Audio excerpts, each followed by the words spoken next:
ultime question. Une ultime question parce que malheureusement, M.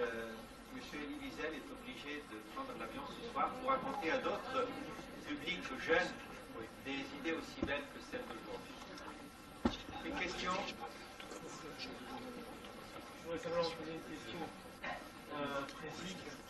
J'ai lu un certain nombre d'ouvrages, notamment Le Chant des Morts, et dans ce livre, vous avez une des nouvelles qui s'intitule Les Juifs et le roi. Voilà, dans le livre, vous ne citez pas son nom. Je voulais savoir, effectivement, est-ce que c'était un personnage dont vous avez eu des nouvelles par la suite, puisque vous avez dit qu'il avait disparu, et quelles sont les dernières nouvelles que vous avez eues à son sujet? Les nouvelles, il est mort. Mais je ne pense pas que je veux dire... Bon, c'est une longue histoire. Je sais pas si... Le nom Chouchani vous dit quelque chose? Oui. C'était l'homme le plus mystérieux de l'homme bizarre. Enfin, je sais que vous l'avez connu. Et je peux vous dire qu'il y a un journaliste qui s'appelle Shlomo Malka qui est en train d'écrire justement un livre sur Chouchani, basé sur les entretiens. On avait 15 entretiens à la radio sur Chouchani. C'était un homme fou. Un fou de Dieu, un fou de savoir, et un personnage très bizarre, très pittoresque. Il existait. C'est difficile à admettre, mais il existait vraiment. Et ça continue, il continue donc d'intriguer les gens. Jusqu'à maintenant, et la preuve, vous en êtes la preuve. Écoutez, je vous dirai une chose. Chouchani était le maître de Lévinas, c'était mon maître.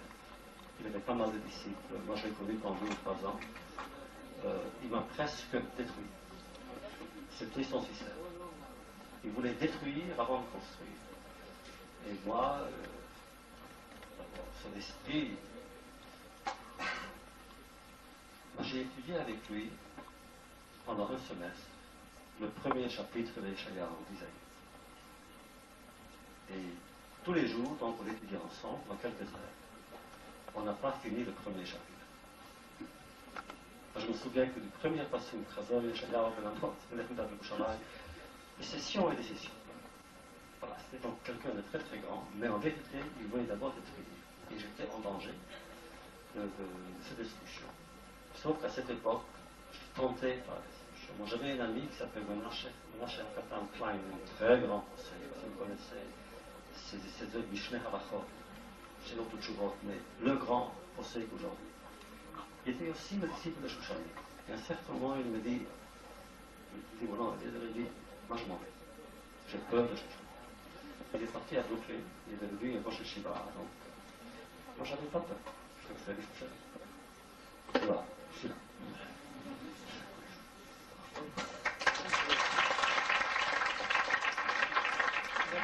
Nous sommes obligés, pour des questions d'horaire, de mettre fin à cet entretien, malheureusement pour nous tous. Je vous prie, s'il vous plaît, de garder vos places pendant quelques minutes. Le temps que Mme Neher et M. Elie Wiesel visitent la toute petite salle à côté qui réunit les œuvres d'André Neher. Ensuite, M. Elie Wiesel dévoilera avec Mme Neher la plaque devant la maison. Et bien entendu, nous allons... Et je te fais maintenant.